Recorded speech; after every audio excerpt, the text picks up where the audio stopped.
जय माता दी दोस्तों। माता रानी आपकी सारी मनोकामनाएं पूर्ण करें और आप जीवन में खूब सारी तरक्की करें। इसी के साथ आज का जो वीडियो है वो मैं शुरू कर रही हूँ। दोस्तों आज के वीडियो में मैं बात करने वाली हूँ सोमवती अमावस्या के बारे में। साल 2024 की आखिरी सोमवती अमावस्या आने वाली 30 दिसंबर को दिन सोमवार को पूरी विधिवत रूप से मनाई जाएगी। ऐसे में बहुत सारे लोगों के प्रश्न जो है वो मुझे मिल रहे हैं, जैसे कि जो सोमवती अमावस्या के फेरे या परिक्रमा जो है वो लगाए जाते हैं तो उसमें 108 फेरों की प्रधानता बताई गई है। तो बहुत सारे लोगों का ऐसा मानना है कि मान लीजिए कि वो 108 फेरे ना लगा पाएँ तो क्या करें, और इसके साथ ही साथ जो फेरे या परिक्रमा है वो लगाने के बाद में भोजन करना चाहिए या नहीं करना चाहिए, फेरे जो है वो किस चीज़ से लगाए जाते हैं और हमें क्या चढ़ाना चाहिए, किस प्रकार से जो माता तुलसी की पूजा है वो करनी चाहिए। तो आज के वीडियो में इन संपूर्ण प्रश्नों का जवाब जो है वो आप सबको देने वाली हूँ।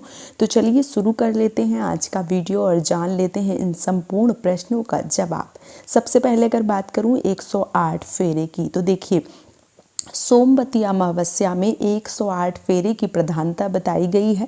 चाहे वो तुलसी का वृक्ष हो गया या पीपल का वृक्ष हो गया, दोनों मान लीजिए तुलसी की पूजा करती हैं या पीपल वृक्ष की पूजा करती हैं, दोनों का पुण्यफल जो है वो आपको प्राप्त होता है। चाहे आप किसी एक की फेरे या परिक्रमा लगाती हैं तो आपको पुण्य फलों की प्राप्ति जो है वो ज़रूर होती है। अगर आपके घर में नज़दीक है पीपल का वृक्ष तो आप पीपल के वृक्ष की पूजा कर लीजिए।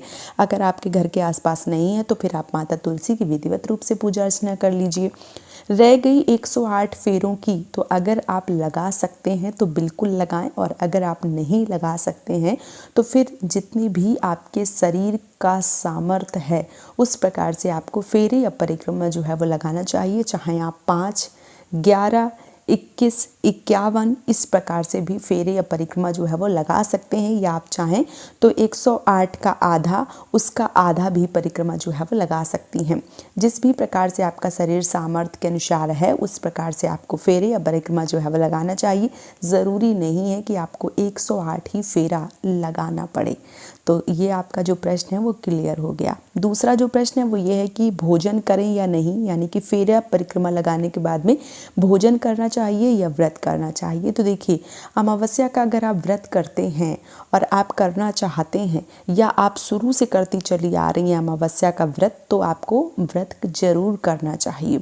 इसके अलावा अगर आप व्रत मान लीजिए आपने सोच रखा है कि नहीं हम व्रत करेंगे, तो अगर आप व्रत कर सकती हैं तो बहुत ही शुभ है। लेकिन अगर आप व्रत नहीं कर सकती हैं तो आप पीपल या तुलसी वृक्ष की परिक्रमा या फेरे जो है वो लगाने के बाद में पूजा अर्चना करने के बाद में आप जो भोजन है वो कर सकती हैं। इसमें कोई दिक्कत कोई परेशानी जो है वो नहीं है। व्रत अगर आप रखना चाहती हैं तो रख सकती हैं, नहीं रखना चाहती हैं तो कोई ज़बरदस्ती जो है वो नहीं होती है। इसके साथ ही साथ जो फेरे या परिक्रमा है वो किस प्रकार से लगाए जाते हैं, किस चीज़ से लगाए जाते हैं, तो पहली बार धान पान, यानी कि धान जो चावल वाला धान होता है वो धान, और जो पान होते हैं जो हम लोग पान खाते हैं वो पान के पत्ते से धान और पान से फेरे लगाए जाते हैं।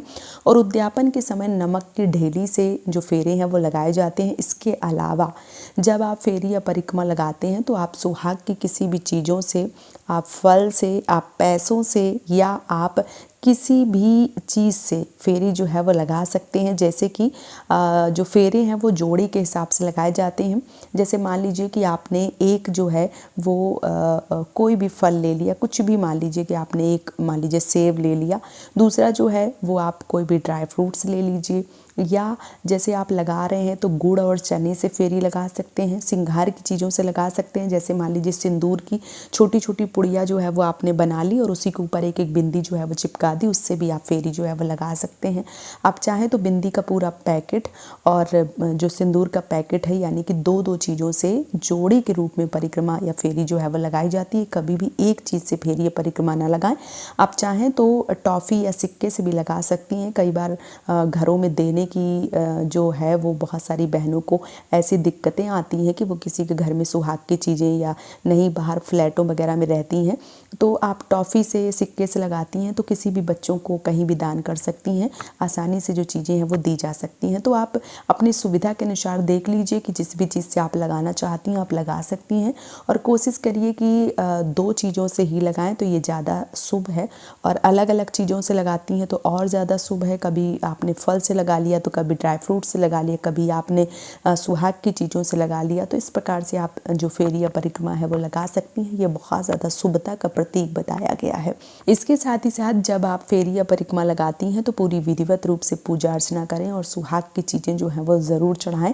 16 श्रृंगार अगर चढ़ा सकती हैं तो अति उत्तम है, नहीं तो आप 5-7 चीज़ें चढ़ाएं, और अगर कुछ नहीं चढ़ा सकती हैं तो आप बिंदी, चूड़ी और जो बिछिया है वो ज़रूर चढ़ाएं, और उसके बाद प्रसाद के रूप में स्वयं धारण जो है वो कर सकती हैं।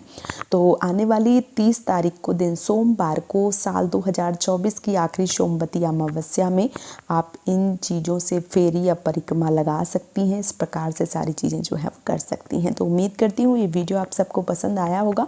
वीडियो पसंद आया है तो आप मुझे सपोर्ट ज़रूर करें, इस चैनल को सब्सक्राइब करके और वीडियो को लाइक करके। आज का वीडियो यहीं पे समाप्त कर रही हूँ दोस्तों। जय माता दी।